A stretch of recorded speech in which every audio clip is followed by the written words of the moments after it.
So for they were crime. flying them out of various countries to America. People were arrested, flown out of the country, delivered to the US military. Do you know what types of people? Well, criminal syndicate leaders.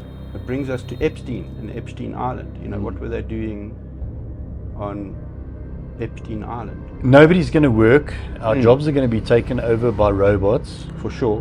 but we will still use them to earn a living.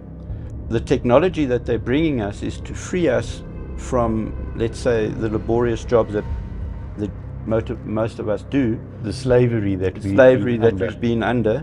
This hidden hand, the elite, the 13 families that want to get rid of the rest of the world and get rid of over 8 billion people and leave maybe about 500 million.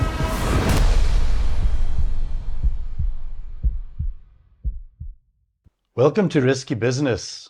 This is where we tackle the unexplained and the unknown and the controversial. My guest today is Rob Louw, and he's a covert operative of sorts. Not quite sure, but Rob's going to explain a lot to us and tell us a lot of detail about things that people are unaware of, and probably myself too. So welcome, Rob. Thank you for having me. Great to be here. So Rob, what is this all about? I learned about you just the other day through a friend of mine. Yeah. And we had a brief conversation over the phone, and here we are. We are having an interview. Yeah. And I'd like to know exactly what all of this is about. Where did it come from? A little bit of your life story, the history of where you are now with the information that you have. Yeah, well, I'm Pretoria born. I attended Pretoria Boys High School, which just happens to be the same as Elon Musk. There's a bit of a military background to information that I have and have received. The operations of the South African Defence Force in Angola. I was a young officer at the time in a missile unit called 252 Air Defence Artillery Group. Mm-hmm. Our job in Angola was to protect the airspace of our aircraft flying in and out of Angola from Air Force Base Ondangwa. As a young officer, I found myself often being in planning meetings or military intelligence meetings about what's going on, where the next attacks are planned and what have you. So I got my first taste as a young officer of, let's say, military planning and what have you, military intelligence. My last tour of duty ended in April 87. And when I got back to Pretoria, a few months later, I was requested to report to Air Force headquarters, or actually the Defence Force headquarters in Pretoria. And there I was interviewed by a number of officers. One of them was actually a US military intelligence officer. So at that interview, I was asked to volunteer for future events that they couldn't tell me about. So I had no idea what they were talking about, and I took it on review. I went home, thought about it, and a couple of months later, I got back to them and said that I would volunteer for whatever's going to happen. That culminated in me many years later being flown to Amsterdam in December 2019, just before COVID started. So you're saying from all the way from 1987 to 2019, they had you on record, they'd spoken to you, and then they basically put it into play. Yeah, and we were in connection at various times. Oh, okay. So it wasn't that I was just left, as you mentioned earlier, as a sleeper that never had contact with anyone. And so in December 2019 in Amsterdam, people, if they do research, they'll find out that the US military has military bases in Europe, including Holland. And obviously they have facilities where they can do meetings and what have you in quite big buildings. And at some of those meetings, they started to tell us what they're going to do in terms of upcoming operations. No one had heard of COVID-19 at that point in December, or certainly not in South Africa. Some of the military operations actually started earlier than March 2020. Right. You'll see if you go and do research that China went into lockdown and stuff before some other parts of the world. Well, that was based on an apparent viral issue in China. Exactly. And it was related to a Wuhan lab, a leak in a Wuhan lab. And they locked China down. I think it was Shanghai. Yeah. And so the world started learning about what this crazy thing's going on. Yeah. And so Wuhan was obviously a planned, that's not just off the cuff event. So it was pre-planned, pre-organized. And then suddenly in March 2020, the whole world went into lockdown, and we were promised that it was only going to be for 10 days or 2 weeks or something like that. I remember that. Yeah. When I was in Holland, in Amsterdam, they told us they're going to shut down the world's economy. They're going to start doing things which basically can be referred to as the acceleration of Operation Warp Speed. Now, what is warp speed? Well, people, there's not much information. So the military will give you clues. Let's say military intelligence. They'll give clues as to what's going on, but you've got to try and sort it out in your own mind. So the vaccine, Operation Warp Speed, they needed to shut down the world. They wanted people to stay at home. So how do you get people to stay at home? You scare them with a vaccine that's, they say is all around you, and if you go outside and whatever, you're going to be infected. And they further lock you down by making you wear a mask, which is almost a humiliating experience. But in the first phases of Operation Warp Speed, which was basically for 2 years, most of the governments of the world capitulated to the US military. So if you think that every single government around the world suddenly was preaching from the same book, there's a virus, you got to wear a mask, got to stay indoors, the whole you can't get every single country to agree to one narrative unless it's a military operation. It's highly unlikely that every government's going to say, oh yes, we're going to do that, and or this one not, or whatever. There wouldn't have been consensus unless it's actually a military operation.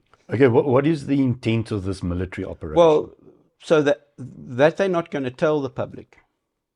But one of the main things they had to do was round up criminal syndicates. So the US military had gathered enough information on individuals, on syndicates, in order to arrest them. And if people reflect back to those first 2 years, or certainly the first year of COVID, they shut down everything. So all the airports were closed, all the seaports were closed. And why would you do that? And so they didn't want people to escape. And circumstantial evidence, you think back to South Africa, suddenly there was, in the first part of COVID, there was a disappearance of an airline.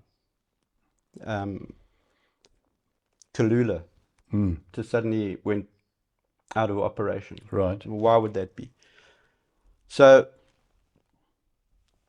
the US military, when a government concedes or capitulates to them, the US military can basically take over and do what they want.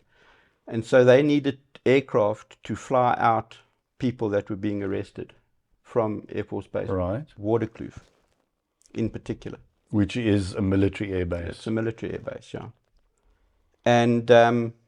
And so there was a lot of air activity, especially at night, in the first 2 years of, let's say, COVID. And they were arresting people all over the world.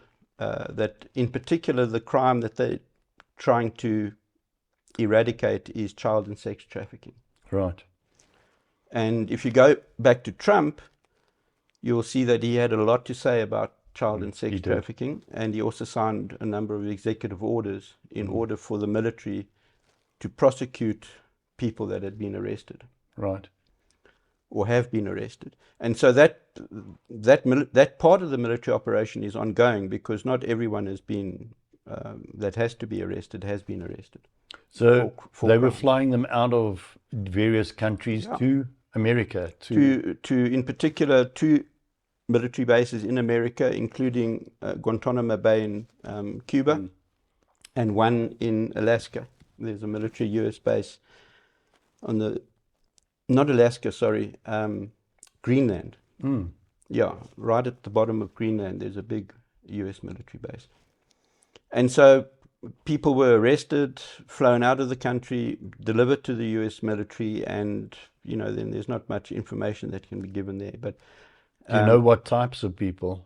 Well, criminal syndicate leaders. So whoever that is, you know, you have to. So think about it. That brings us to Epstein and Epstein Island. You know, what were they doing on Epstein Island? So in order to arrest a person for a crime, you've got to have first-hand evidence that he's partaken or she's partaken in that. Right. And so even a person, let's say a person sends an SMS about a child that could be captured to another person or a group of people. Even that got the death penalty under the, you know, what they wanted to clean up. Was just you're actively participating in the crime, but you're not actually capturing the child. Right. So from the SMSs, because obviously criminal syndicates also have to use mobile phones for ease of operation of their, and as I've mentioned, there is technology above us which is monitoring everything. So they managed to gather enough evidence through monitoring of especially cell phones, what people were doing and what they were planning. But it's only when you've got enough evidence that you can then, you know, do you start arresting the first 10 people, or do you covertly arrest one and get him to turn and give information about more? It's a long, laborious process. It can take years just to get enough information on one person. And so when they had the bulk of the information, that is what literally precipitated the start of Operation Warp Speed, or Covert as we know it. But there's other objectives of the military operation, you know, so it's not just arresting syndicate leaders. Could I just interject? I read somewhere, quite interestingly, that Trump and the military had gone also into Italy and into the Vatican. Is there truth to that? Yeah. Well, so the Vatican, you know, has basically been made out to be this bad institution, you know, that is evil, satanic, and what have you. And there, you know, throughout history, through all the popes that have been in the Vatican, there's been good ones, there's been bad ones. There's a lot of books and knowledge that have been kept in the Vatican, sort of away from the public, which is going to be released. But there are events where you can see that Melania and one of Trump's other daughters, they all met with the Pope. Ivanka and whatever, yeah. So, and they were wearing black, I remember, and even had veils over their faces. So are they telling the world that this is a black, evil, satanic institution, or are they meeting with them to discuss how to release the information? I would say it's more optics, that they're including the Vatican in the military operation. and that there's a lot of information that's going to come out that will maybe shock people, you know. So that release of that information, maybe they're going to do it in a measured way, or maybe they're going to dump it wholesale on the public. I don't know. But certainly the Vatican, you know, all the celebs in the world and major politicians and even military leaders and what have you, they meet with the Pope. They provide those optics to the public that the Vatican is included in, let's say, Operation Warp Speed. Yeah. Well, now tell me a little bit about the child trafficking. I read some interesting articles about these DUMs, these underground military bases that had been used, but maybe more the tunnels that had been used by child traffickers. Is there truth to this? I don't know. Look, again, there comes the term military bases, the DUMs, so the deep underground military bases. So how deep can you go? I think you can go down 10, 20 kilometers quite easily. I'm not sure. I don't know for a fact that the child and sex traffickers used tunnels, but I would imagine they would have, because it's the easiest way to hide the children. There was that event, it was a couple of years ago. Remember when that ship got stuck in the Suez Canal? Yes. And it had evergreen containers on it. Okay. Yes. So they've also used containers on ships to transport children, and they've used trains and they've used trucks.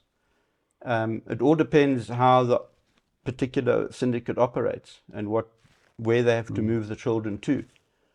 So the ship being stuck in the Suez Canal was also symbolic of the end of Admiralty law, which was British based, right, or UK based, again military,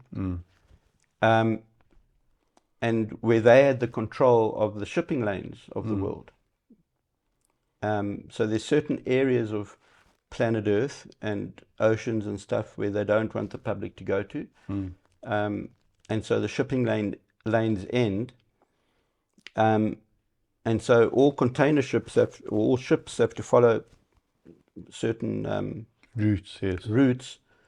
The symbolic end of Admiralty law, I'm not sure whether that has resulted in shipping lanes changing or opening up.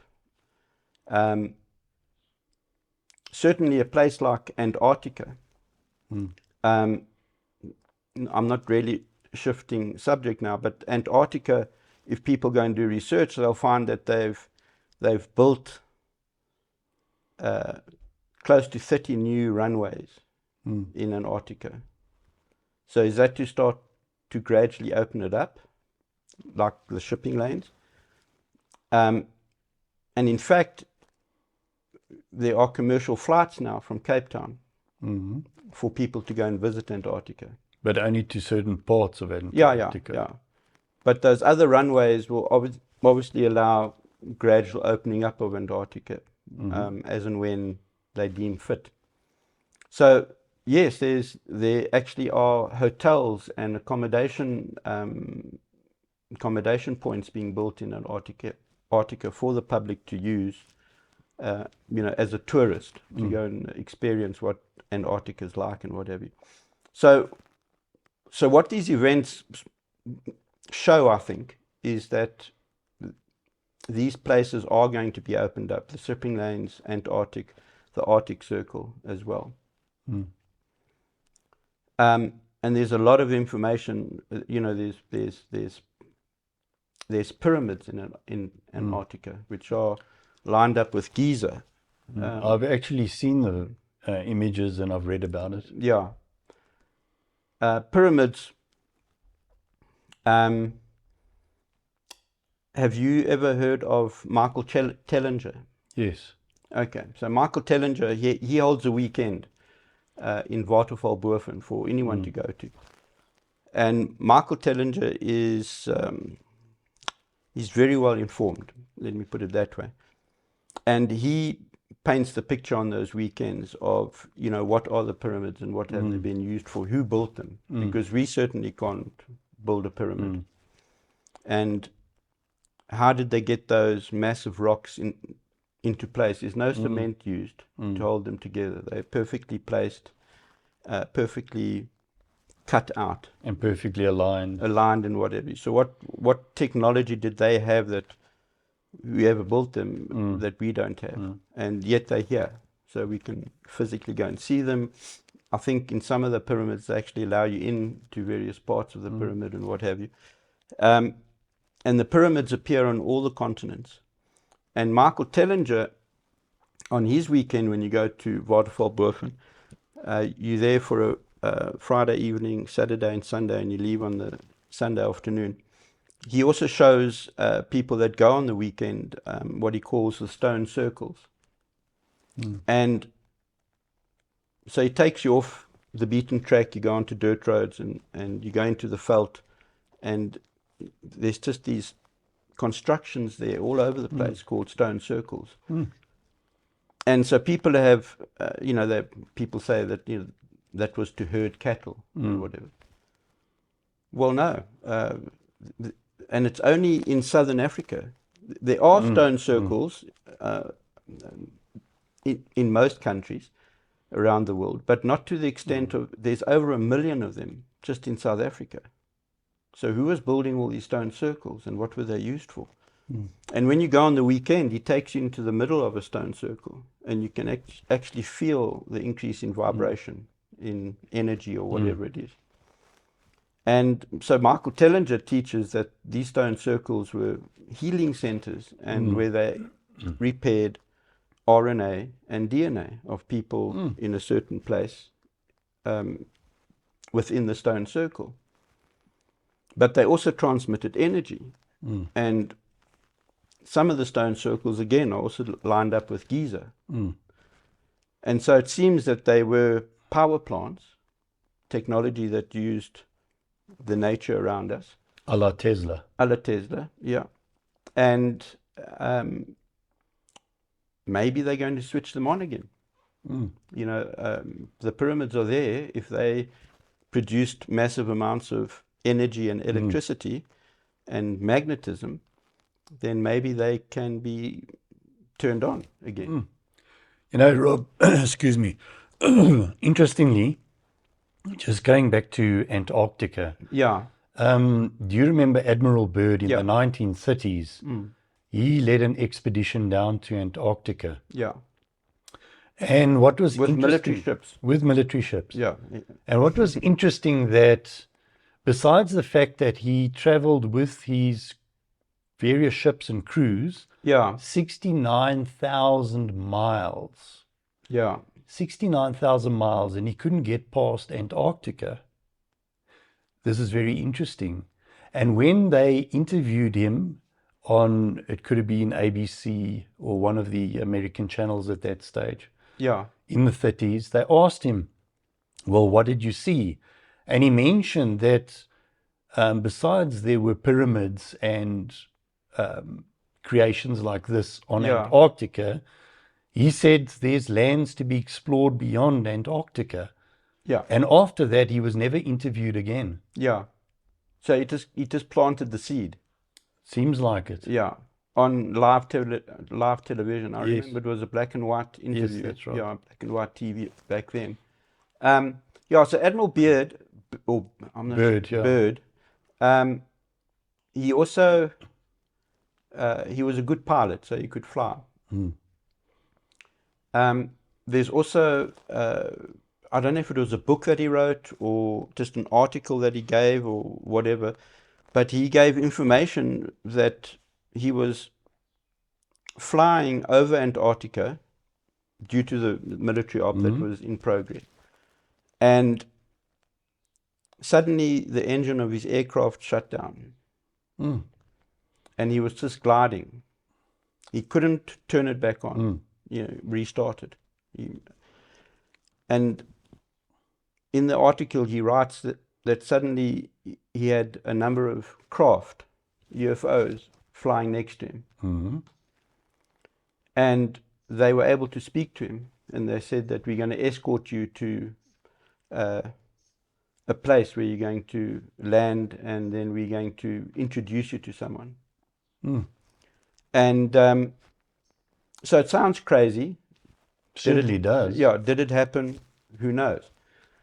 But further on in the article, he explains how he was literally shepherded into a landing point to what he refers to as a crystalline city. Mm. The buildings were made of, it was a big city.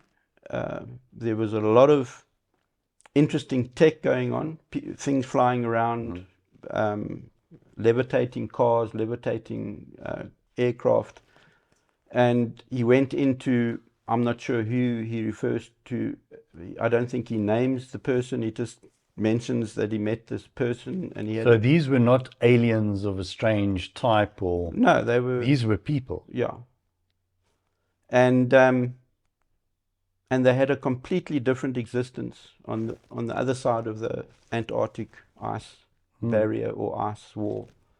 And I think, in light of what I've said about almost 30 new runways being built in Antarctica, that they're preparing us to meet these civilizations that Admiral Byrd met back in, was it the 1930s? 1930s. 1930s, when he was, and then his aircraft was suddenly fine. He was able to, when he was finished the visit to this person inside that crystalline city, he got back into his aircraft and flew back to his base, wherever that was in Antarctica. Now, here's an interesting thought that I read somewhere. So Elon Musk is busy with SpaceX and his program of putting satellites up, and Starlink and wanting to go to Mars and everything else. Well, Yeah. Is it even possible that he's not reaching into the so-called outer space, that Mars could be one of these lands beyond the Antarctic circle? Well, it is actually. So,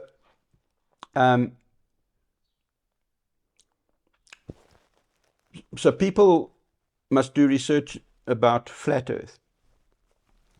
And once you've done that and you've satisfied yourself that the Earth is flat, and the other very important bit of information is that the Earth is stationary. We're not moving. There are maps that people will come across as they do this research, which shows that there are 4 outer ice rings. So the one that Admiral Byrd went to, that we call Antarctica, that's actually the second. The first ice ring is the Arctic Circle, which they've also closed to the public. The second one is what we refer to as Antarctica. The third one is massive, and it's actually a mountain range, but there are parts of it that are iced up. And then there's a fourth one. So now you can get a feeling for how big Earth is. So we're living in a very small part of planet Earth. Would you say the central part? I would say the central part, because the Arctic Circle is the center. Right above the Arctic Circle is what's referred to as the pole star, and it's the only star above us that you can actually see it if you go close to the Arctic Circle. Right. It doesn't move. Right. It's stationary. All the other stars kind of move. So you would believe also in a local sun and a local moon or moons? Yes. Yeah. So once you've done the research, people will find out that there are at least 3 suns in our part of planet Earth. One is referred to as the black sun, and the moon, which will bring us to that great conspiracy of whether we actually went to the moon or not and landed on it. The moon is a reflection from inner Earth, so it's a light. And you can actually, all those black splodges that you see on the moon, when it's full moon, and if you look through a telescope, you can see quite clearly these shapes, black shapes on the moon. Those are the reflections of the actual continents or parts of, like South America, Africa, North America on the moon. Interesting. Yeah. And you can see it quite clearly once you magnify it, the shapes of South America, Africa, North America, Europe, and what have you. And that's a local moon for this part of what we are on. Right. Yeah. Okay, so then it inevitably brings one to the question about NASA. Yeah. What are they all about? Is the so-called only sun, our sun, 93 million miles away? In this instance, it couldn't be then. Yeah, no, yeah, exactly. So we learn at school, I don't remember particularly learning this, but anyway, we learn at school that, that we're revolving around the sun, 93 million miles away. So we heliocentric to the sun, yet you're talking geocentric here. Yeah. Everything is actually geocentric. Yeah. So the sun is actually about 55 kilometers above us in the outer atmosphere. It's very local. And we can see it moving. Every morning the sun rises and it moves, gets to midday, the highest point, and then it starts declining. So we can physically track its movement. So the sun is moving. So how can we be moving around the sun when the sun is also moving? Well, the other interesting thing that I've seen, unequivocal, non-photoshopped pictures of the sun actually between clouds. Yes. Yeah. So people have taken photographs from, flying in commercial airliners around the world where they look out the window and they see the sun over there, sort of, it seems to be below them almost. But and clouds behind it. Exactly. And so it's just that it's, there's always the horizon, so your eyes set to the horizon. But the sun, if you flying at 30 or 40,000 feet, the sun could appear at a certain point that it seems that it's below you. Yes.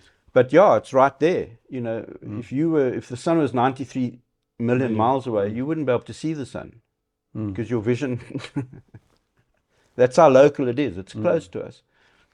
You would never be able to see 93 million miles away, flying in an aircraft and thinking, well, that's the sun over there.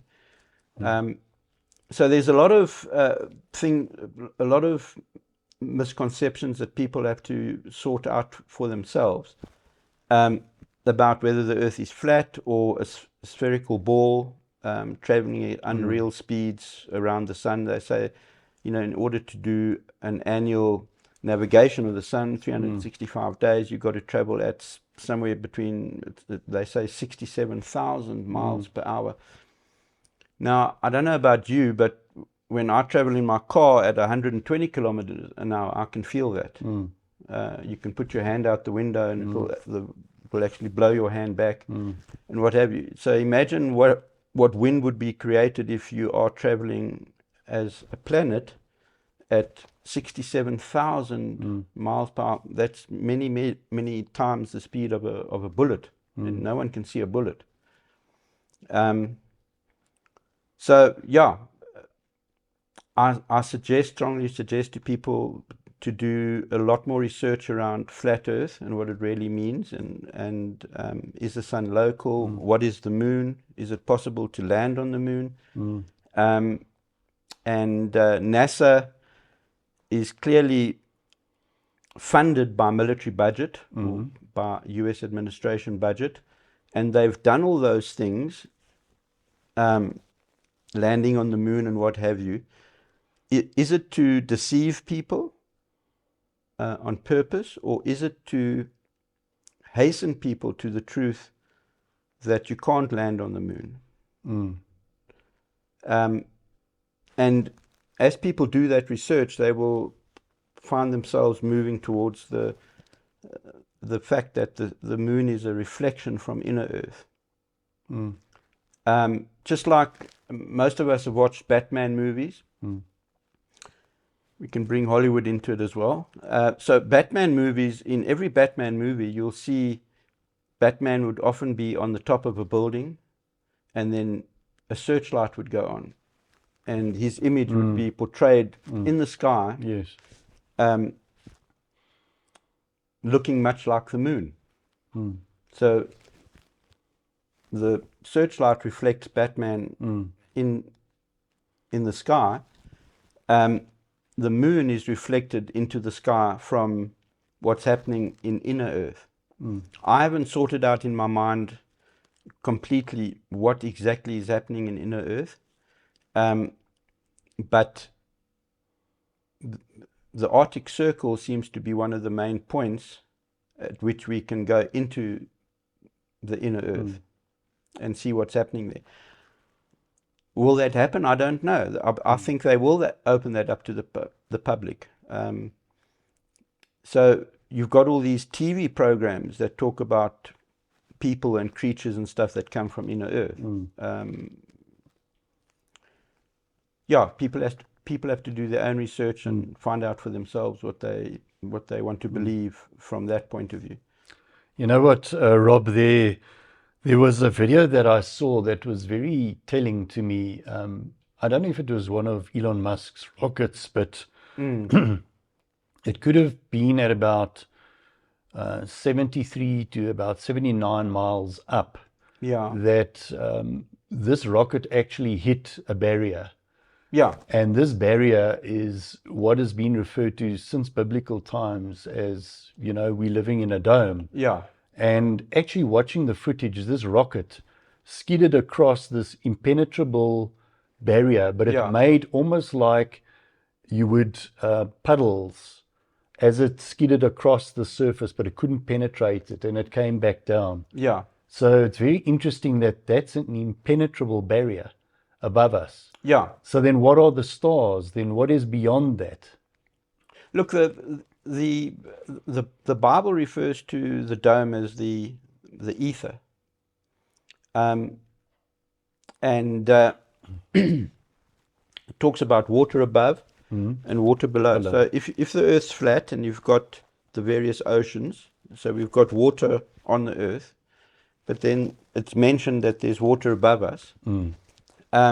And yes, there's a lot of footage now available on YouTube where you can see rockets that they've sent up, as Elon Musk did, that hit the dome, which is, I don't know how thick the body of water is, but it's in a different composition to what we know as water. Yes.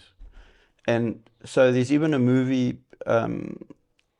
or a song, I think, called The Fifth Element. Yes, it was Bruce Willis. Yeah, That's correct. Correct. I haven't watched the movie. But the fifth element, so how many elements? So we know of ice, gas, and liquid, as far as water is concerned. There's a fourth element and there's a fifth element. So these are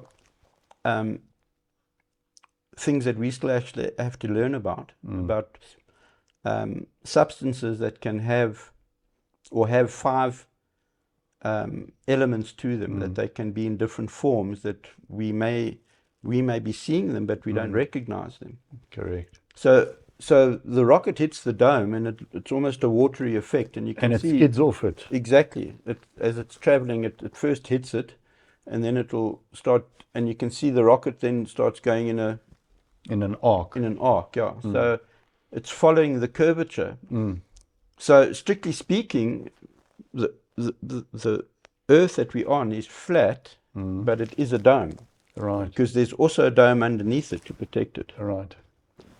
So that water is all around us, but it's in a form that we're not familiar with, which may be the fourth element, or maybe the fifth element. Right. I'm not sure, but there certainly are substances like water that have more possibilities than just three elements. That we're aware of three, and the fourth the fifth maybe we still have to learn about. Okay, Rob, can I bring you back to the 19th president Yeah.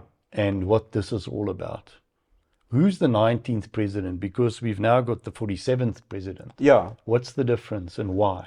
I'm not too sure of my facts here, but the 19th, so the 18th president was it Lincoln? I don't. But anyway, all the presidents since the 18th president have been for, let's call it the fake corporation of the United States. Right. And the 19th president only arrived in 2017, which was Trump. And he's the last president. So Trump, one of the important numbers that they communicate to us all the time is 17. So I'm not sure if you're aware of gematria. Yes. Okay. So for the viewers, gematria is a language of numbers where there's different levels of gematria, but the one that we're going to deal with deals with English and our alphabet. So A is 1, all the way through to Z is 26. And you're able to communicate things to people through gematria. And Trump, for one, uses that all the time. So Operation Q, if people do research, they'll see that Operation Warp Speed is headed by the main operation, which is Operation Q. And there was even a book of the Bible called the Gospel of Q, which was never put into the Bible. And I think that is one of the Gnostic scripts. Exactly. And I think it's actually available on, there's a channel on YouTube called gnosis.com, gnosis.com. Yes. And a lot of the books that were, let's say, hidden from us are available on that website now, and you can read them. So the Gospel according to Q is there, and the book of Enoch is there, which is not part of the Bible. And so there's a lot of new information that is available to the public in terms of all these things that we're talking about. Could I just come back to, Yeah. you were quite pertinent about Q, but Yeah, is that not a CIA psyop it could that be. has been created to, Yeah, to but the number 17. fool us in some way? Yeah, look how. Or to give us information that's not quite ready to be given yet? Yes, for sure. So they do measure exactly where public opinion or public knowledge is, and whether they can release more information. But the number 17 keeps cropping up all over the place. So, for instance, Donald Trump walked down the stairs on a certain date. I can't remember exactly the date, but in the corner of the footage that was given, they showed the time that they were recording him walking down the escalator, where he announced that he's going to run for president, and that number added up to number 17. The number 17 is the letter Q. So Operation Q, as a military operation, when you see the number 17, then you know they're linking Operation Q to what they're showing you. There's a lot of these numbers that appear in events and on social media and on television and what have you. One of them is 33. Yeah, So, that's one of the steps, the highest level of masonry, Freemasonry. yeah. So there was an earthquake in Turkey a couple of years back. And the next day after the earthquake, one of the newspaper headlines, it just had these huge letters there, 33,000 dead. Yes. So, first of all, you can't count 33,000 bodies in a day. unless you've got a massive team, a rescue operation team doing the counting. So, And how do you account for all the bodies still under the rubble? exactly. So they were so did that earthquake actually happen, or was it just on TV? But the number 33 they're showing you, and 33 connects to the life of Jesus. So he lived so-called 33 years. It connects to Freemasonry and the 33 degrees of knowledge or illumination. And then it connects to your spine, which is you've got 33 vertebrae in your spine. And they do that connection often. They use the number 33. So then you know they're connecting you to, not only to Freemasonry, they're connecting you to your body, and they're connecting you to, what is the other one? So, but anyway, the number 33 is often used to communicate who's behind an event or who's planned this event. The other source of information in terms of numbers and predictions is it's not just The Simpsons, but The Simpsons is the main one as a cartoon. They've predicted many things, Yes. 10, 15, 20 years before the time. yeah, and they got it spot on. You know, so they predicted the death of the Queen, the date, the time, and the hour even. So how did they know? And so the simple answer is that these things are planned decades in advance. It's not just that Random, it happened, not yeah. random. And so they, through The Simpsons, they're giving this information to the public.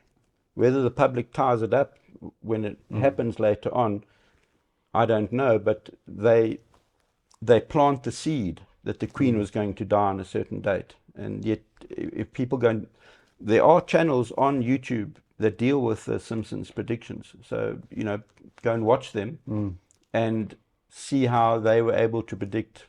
It's more than 40 events that they got 100% correct, yeah. And what about all the movies that have predicted so much technology and advancement and various things? Is it to prepare people Yeah. for the future? Yeah, you see that all the time. You know, Elon Musk on a number of occasions has said in a simple tweet on X that he says, "I have starships," and that's all he says.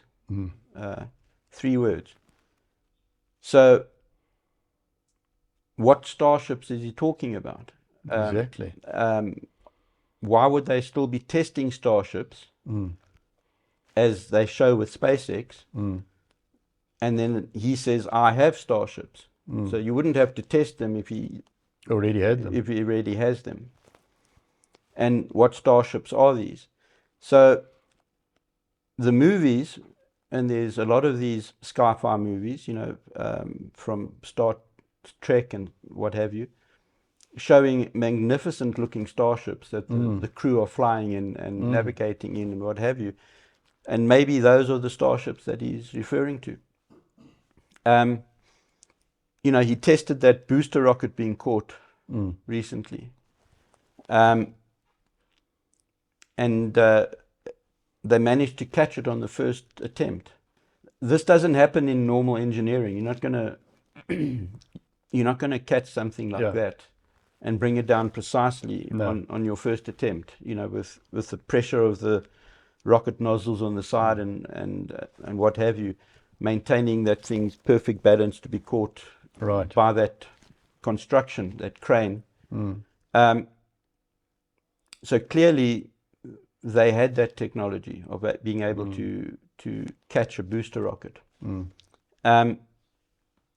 There's also videos of Elon Musk talking about the fact that you're going to be able to fly from London to Sydney, which is the longest international route, in an hour and a quarter. So that's clearly not in the aeroplanes that we're using now. And why would Musk be referring to that if they didn't already have it? And so maybe the new aircraft are the rockets that they're showing us with the SpaceX launches, which go up and, if you go from London to Sydney in an arc at the speed of what those rockets are traveling, probably is an hour and a quarter.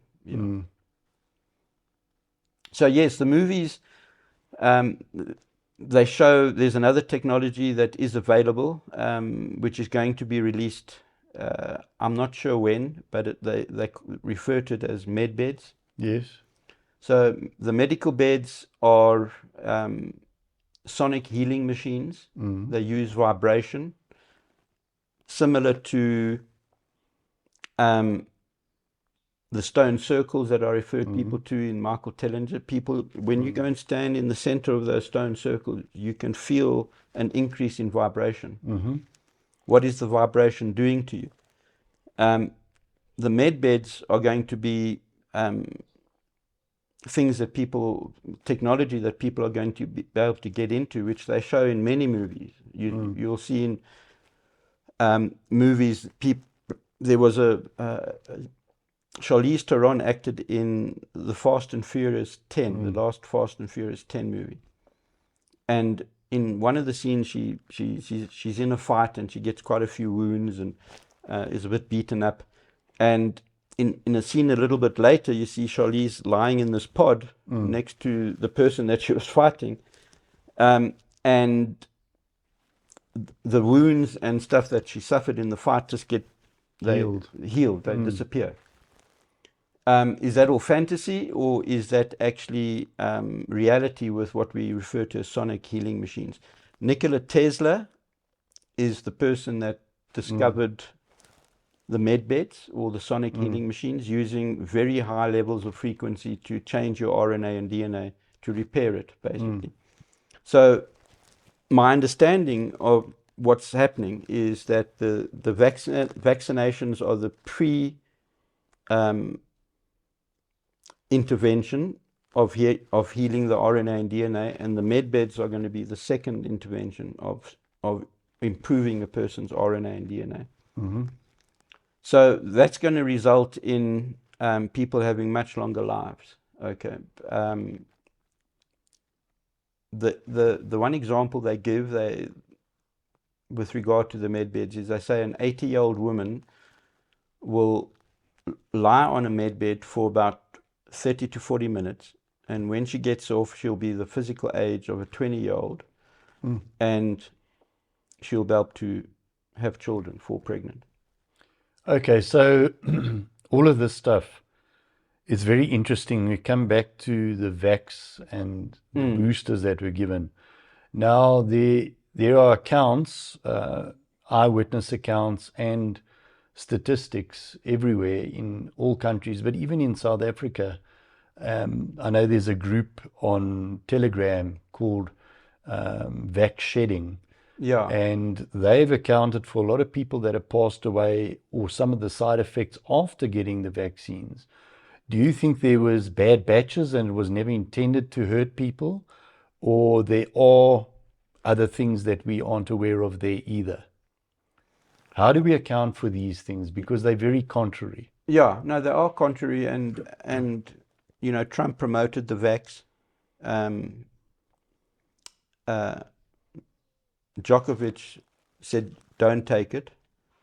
My information is that they are to repair the RNA and DNA.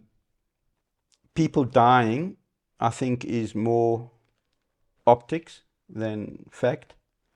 When military intelligence wants you to know information,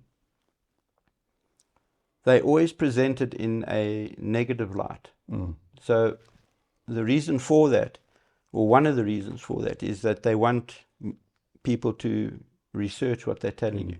So good news, people don't, they just listen to the good news, and they don't particularly go and research what the good news is telling them. Bad news, people want to know, is this thing going to harm me? I better do some research about it. And either take the vax, or, as Djokovic did, not take the vax. So if you think back to the beginning of lockdown in March 2020, suddenly another part of the military operation was evident, where they were suddenly putting up 5G towers everywhere. And in every city around the world, and in every suburb.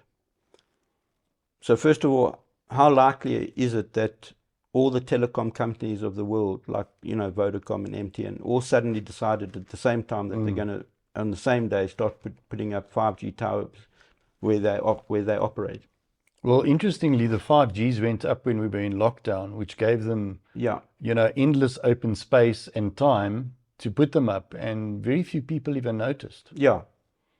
So the 5G towers, you know, what are they? If they told you that, well, first of all, accompanying that fact that they started putting up the 5G towers, they also broadcast to everyone that, you know, this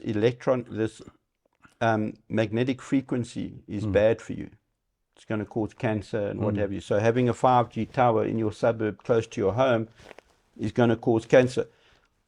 I haven't seen any people in my area, you know, reporting with cancer and what have you since the 5G towers were put up. So the 5G towers, what are they? Maybe they are the new electricity grid. Free energy grid. Free energy. What they call zero energy, zero-sum energy, and they,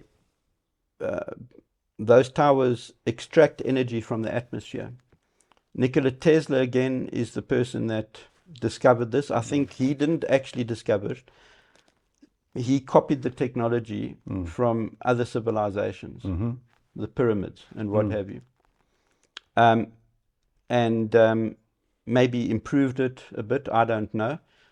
But certainly he did that experimentation where he put up what they call the Wardenclyffe Tower, and took a lot of people to look at it, and he said to the world, I can supply the whole world wirelessly with unlimited supply of energy, no need for coal-powered power stations and what have you. And the capitalists didn't like it. Who didn't like it? Because we have to buy our energy now. Yeah. So I don't know if that's part of the conspiracy. But what is true is that the knowledge of wireless energy with unlimited amount or usage is available to us when we understand how to use it. It's free magnetic energy. Right. And most of us don't know much about magnetism. It's something that we all have to go and research and learn to use. Maybe the people that took the vaxes, they were able to transport themselves to another part of planet Earth, and so it's recorded as a death. Who knows? Because there's a lot of people. If Admiral Byrd was right, there's a lot of stuff on the other side of the Antarctic wall that we aren't aware of. Civilizations, humans, you know, other lands. They call them the reptilians, the Dracos. There's all different names for them that we've so-called been interacting with for a very long time. And they travel here, we travel there. So these technologies, are you aware of the document Nosara Jasara? Yes. Okay. So Nosara Jasara, which I've been sending out to a lot of people for a long time, it's a 700-page document. It's actually a law, and it was signed into law by President Clinton. And Jasara, which is spelled GESARA, stands for Global Economic Restructuring Act. It's a law. And everything that we are experiencing now, the big events, is the implementation and transition to Nosara Jasara. And in Nosara Jasara, the main points covered are constitutional reform, political reform, economic reform, technological reform, and personal financial reform. So let's talk about constitutional reform.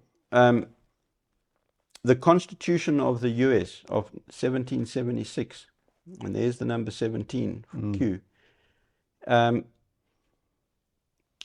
every single country of the world has adopted that constitution as their constitution. Most people are unaware of that, but that has happened through the Hague, the International Court of Justice in the Hague.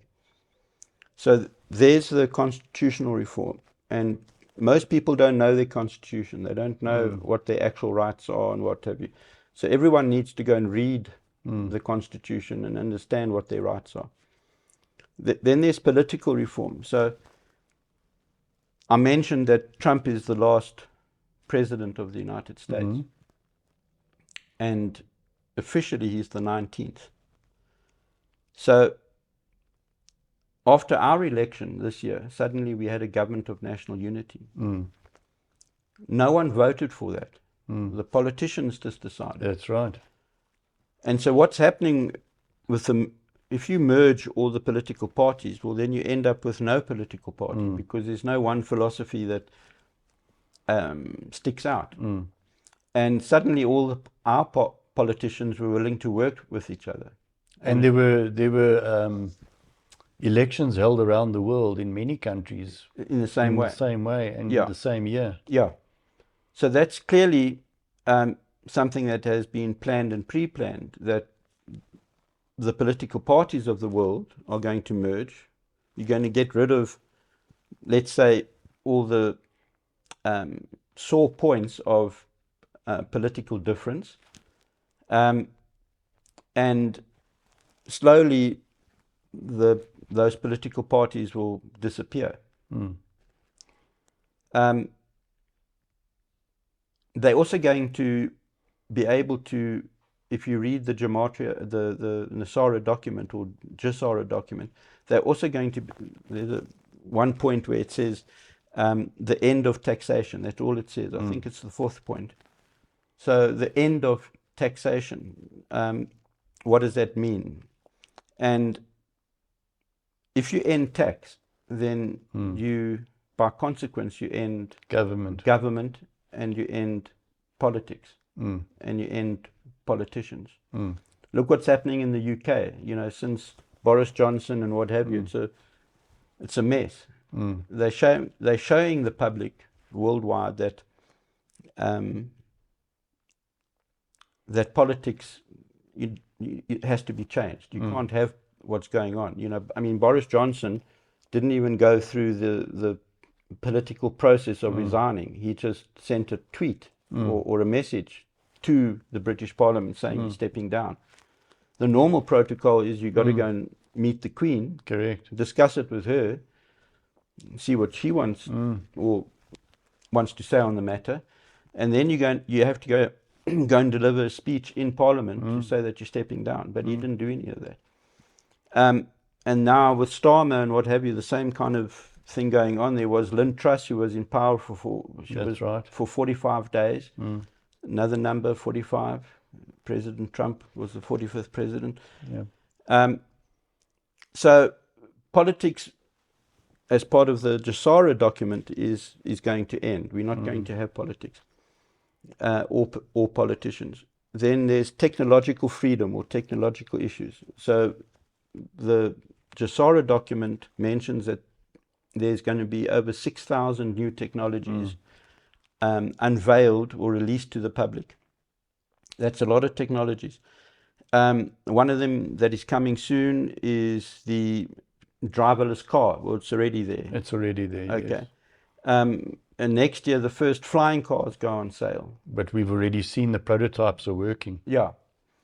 And some of those prototypes aren't, they are actual flying cars. They've got engines and what have you, but they're not levitating. Yes, they're not levitating, no. So back to the movies, is 3 movies called Back to the Future, and in those 3 movies, the main character is always flying around in this levitating machine. There's no engines on it that are blasting it up and all. It just levitates. And that's using the magnetic field. All countries are getting levitation trains. Okay. There's been massive work being done behind the scenes, which people aren't aware of, doing the tunnels for the levitating trains. And you're going to be able to, these levitating trains can reach speeds of 1.6 Mach, which is 1,600 kilometers an hour.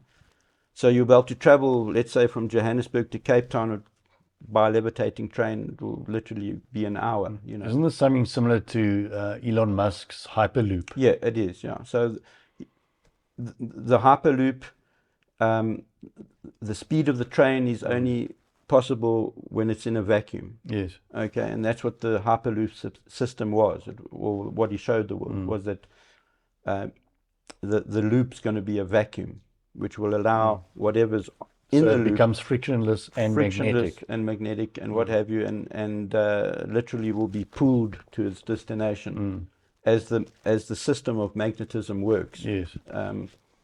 And without the friction, you know, massive speeds are achievable. And so they're going to do that with trains. Maybe they'll even allow cars into the tunnels. I don't know, because you know, you certainly can use a car to levitate as well, and shoot yourself along a tunnel in a vacuum. Maybe you better be well strapped in, though. Yeah. But there's nothing to crash into.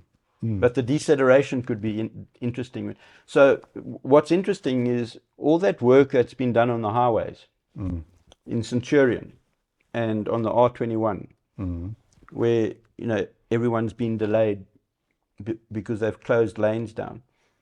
They've told the public that they are repairing sinkholes. Okay. Mighty lot of sinkholes. Yeah, 4 years they've been repairing sinkholes. What they're actually doing is preparing the tunnels that have been dug already for the levitating trains. Certain parts of the tunnel have to allow for the train to decelerate. In other words, come out of acceleration. Come out of vacuum and go into normal air resistance. And that's what they've been doing above ground or just within the tunnel on those highway sections. So the tunnels, as I understand, the one system of tunnels runs from Maputo via Nelspruit through Centurion to Johannesburg. And then at Johannesburg, it splits 4 ways, one to Upington, one to Cape Town, one to PE, one to Durban, which basically covers the country. And that's going to be available. The levitating trains start operating in 2027. So 2.5 or 3 years from now. Very interesting. In the meantime, they've been doing a lot of testing with those trains in China. China have levitating trains. Yes. Yeah. What do you, Rob, understand about 15-minute cities? I just think the 15-minute cities are going to be literally like transit points. They're going to be able to build them very quickly with what we call quantum mechanics. And they're going to be able to put all the technology, those 6,000 technologies. I don't know if they're going to put all those 6,000 technologies into the 15-minute cities, but certainly the most important ones. And they're going to literally be like transport hubs in areas for people to go around their country or their continent much quicker. It's not going to be, I don't think they're going to be cities where, well, first of all, one of the main objectives of Nsara Jasara is, as I mentioned, is personal financial freedom or reform. And what that means is that people are not going to have to work in the very near future. And I'm not talking 10 years, 15, 20 years. I'm talking the very near future. At the robo-taxi launch on the 10th of October, Elon Musk showed the humanoid robots, which his company Tesla builds. And those robots, it's called the Optimus program. They are humanoid robots, and they learn everything around them within seconds. So as the robot walks, if it looks at a light switch on the wall, it doesn't know what the light switch does, but as it looks at it, it downloads all the information about a light switch and what it does. So within milliseconds, it knows, oh, that's a light switch. I can turn the light on and off. And so as the robot walks around, it observes everything that it's looking at and learns it instantly. And so we saw at the robotaxi launch that they put, I think, 8 or 10 of those humanoid robots to mingle with the crowd at the event. And 2 of them went behind the bar to serve drinks to the public. And there the robots were, you know, pouring whiskey or brandy, whatever it is, mixing it with whatever, and handing the drinks to the public. So they learnt how to become a barman, you know, within seconds. So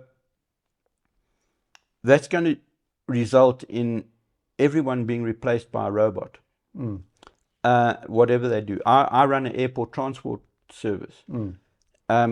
I'm in the process of importing 2 Tesla vehicles, FSD, which stands for full self-drive. The cars drive themselves, as they showed at the robotaxi launch.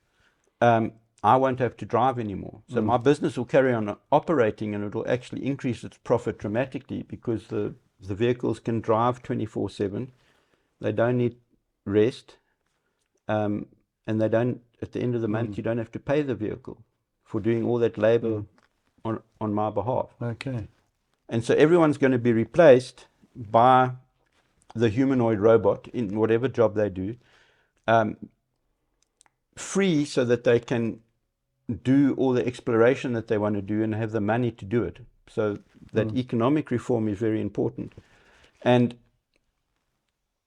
when I replace myself and the vehicles that I run with these robot taxis, the profitability of my business skyrockets. And I will then have the money to do whatever I want to do, literally, and not have to work in producing that money. Okay, so nobody's going to work. Our jobs are going to be taken over by robots. For sure. But we will still use them to earn a living.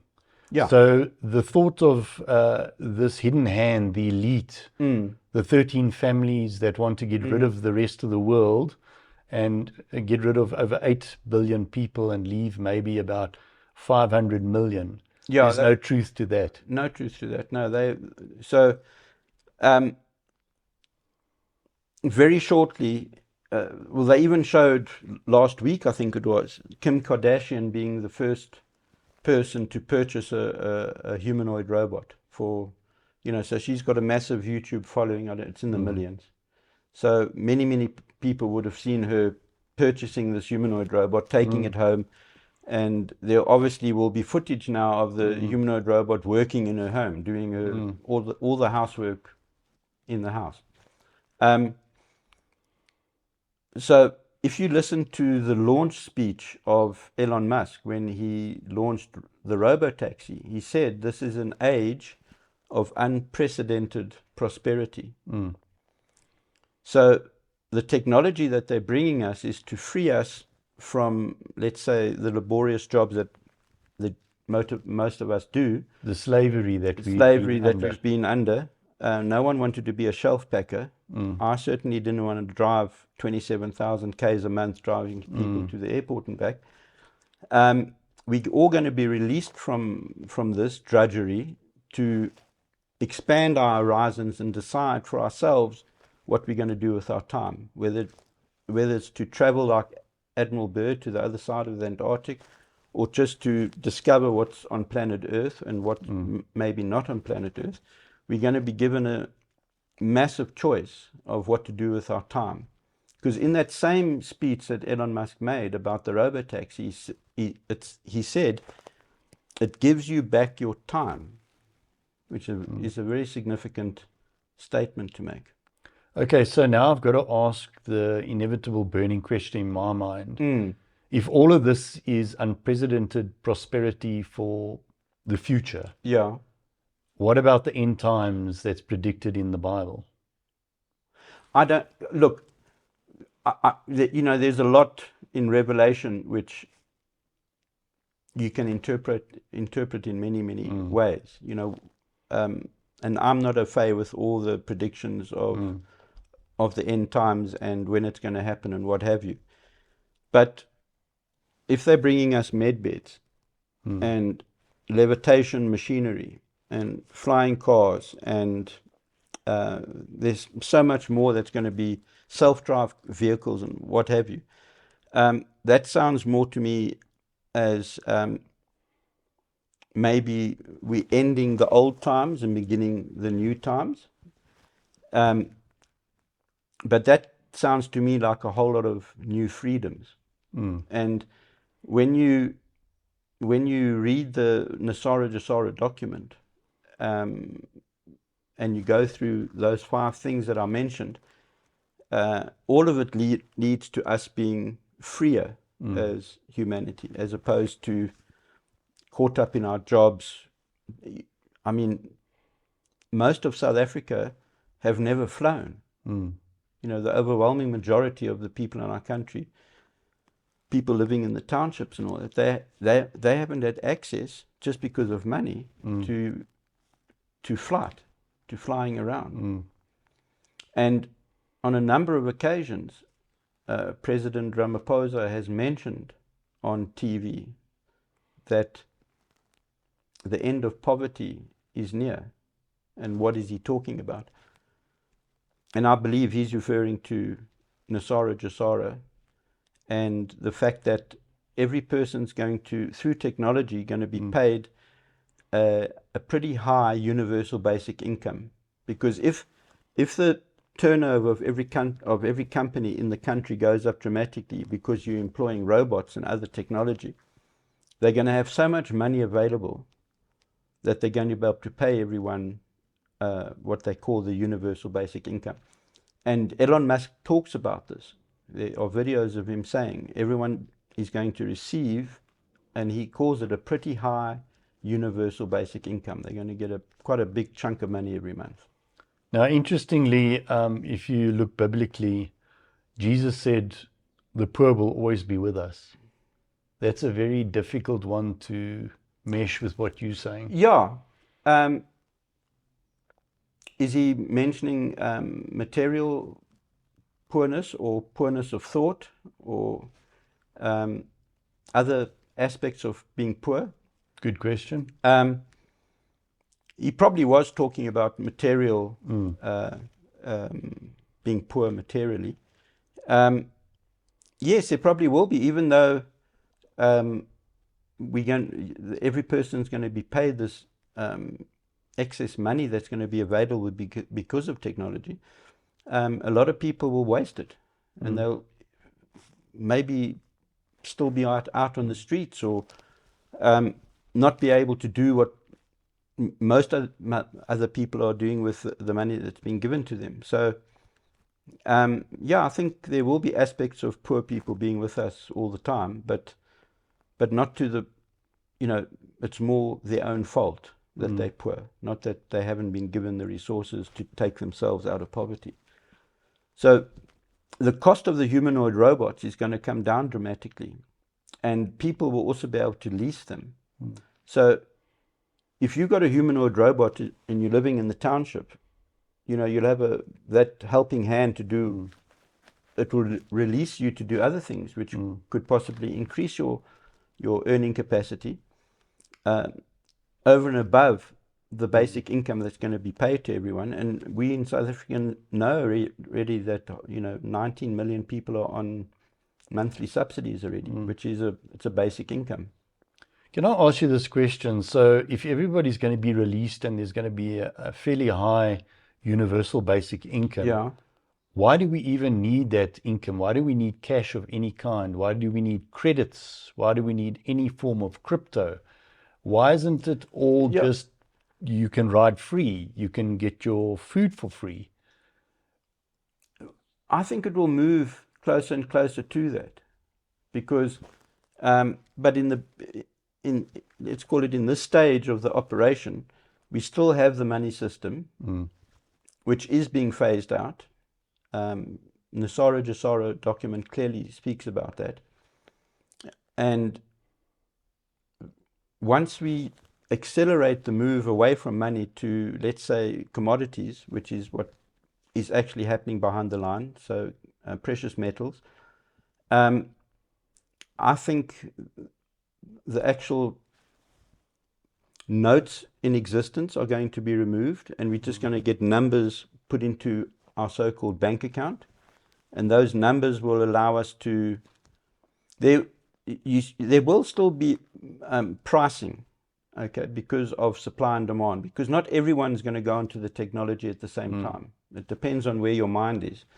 So I'm adopting, because I'm aware of the robo-taxi technology, I'm adopting that technology as early as I can, because I know it's going to replace me as a driver, and I'm excited about that. I don't see it as a negative.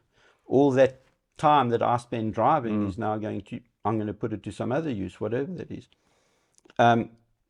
So we're moving out of cash into digital currency, and which will literally just at the end be a number that gets transferred to whatever your bank account is. So bank accounts themselves are going to end. We're going to move to what is called, we have already moved, and again Elon Musk revealed that to the public a few years back.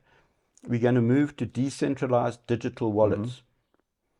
And the decentralized digital wallet that Elon Musk showed the whole world is called Lobster, and it's spelled Lobstr. Anyone can download the Lobster app onto their cell phone. It exists, it's there, and that's going to be your bank account. It's far more advanced than the bank account that you've got with FNB or Standard Bank or whatever. Well, don't you think it makes more sense to do what the Bible says and have the mark of the beast on you? So 666, yeah. So let's say you wanted to go and purchase something. Maybe people speak about having a digital ID implanted into them. Others people say no, it's by your thoughts and your deeds, your actions, that you are a participant of the follower of the beast. So it could be any of those, we're not certain, but it sounds wonderful the way you've painted it. Yet there are other pictures out there that paint the complete opposite. And I just would love to gel these together. So the mark of the beast, or the number 66 or 666, is referred to often as the journey of man, of humanity. And that also opens up a huge can of worms, because, who is that and what is that? And when you study Freemasonry, you are introduced to Lucifer, and Lucifer is referred to as the angel of light. So who is Lucifer? Is Lucifer Jesus, or is he the so-called beast? Or there's also the term Satan. And what does that refer to? These are all, heavily personal belief questions about what people want to believe, or how do you interpret what has been given to us as, let's say, revelations or verses in the Bible or images. The mark of the beast, no one's going to have a 666 on them, because the technology is going to do it for you. You're eventually going to be able to transfer money with your mind from one account to the other without you having to go through the app, through your Lobster application. You're literally going to be able to think about it and send another person money from your account to their account without seemingly doing anything.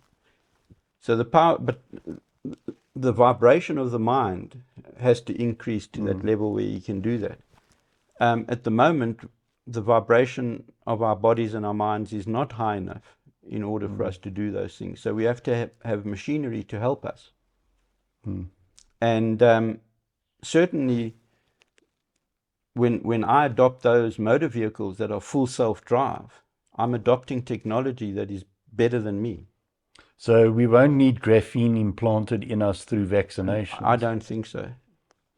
And certainly, if that was the case, then a certain number of people have had the graphene implant, and I don't know what the actual stats are of people that haven't had vaccinations, but they haven't had it, and I haven't had a vaccination, and I know a bit more probably than most people about what's actually going on, and obviously there's a lot that I don't know what's going on, because they're not at the top end, what Trump and what they call the top 10 white hats, what they know and what people below them know is there's a big gulf still. And they are leading us. They are doing it in a way, unfolding it us in a way that we have to follow, put it that way. If I introduce this technology to my airport transport business, and I'm not driving and there's no fuel, and I can drop my price of my airport transfers to 200 Rand a transfer, and the other airport shuttle services don't follow, well, then they're going to go out of business. And it's the same thing with the full self-drive software. BMW don't have it, Mercedes don't have it, Toyota don't have it, Nissan don't have it. All the other big legacy automakers, they don't have that technology that Elon Musk has. Are they going to be around in 3, 4, 5 years' time, or are they going to disappear? Interesting. Or is Elon Musk going to license them to use the software that he's got that they don't have? I don't know. We'll see. Certainly most of the legacy automakers are suffering profitably wise now. More electric vehicles are being sold around the world than legacy automakers. Well, Rob, thank you very much for your time. It's a I pleasure, think Mike. there's so much more that we're going to speak about. Yeah. If you would be willing, we could have another one of these interviews. I'd really like to get us into the white hats versus black hats, and more into the Trump way of things, so that people can understand. It's not there by coincidence. Yes. Yeah. Yes. And also, there's information that about silver that I would like to bring to the wider public, and why everyone needs to buy physical silver as a wealth hedge. And so maybe we can plan a couple of interviews around that. Right. Yeah. Good. Rob, thank you so much. Awesome, It's been Mike. wonderful. Thank you very much. Thank Appreciate you. it. Thanks.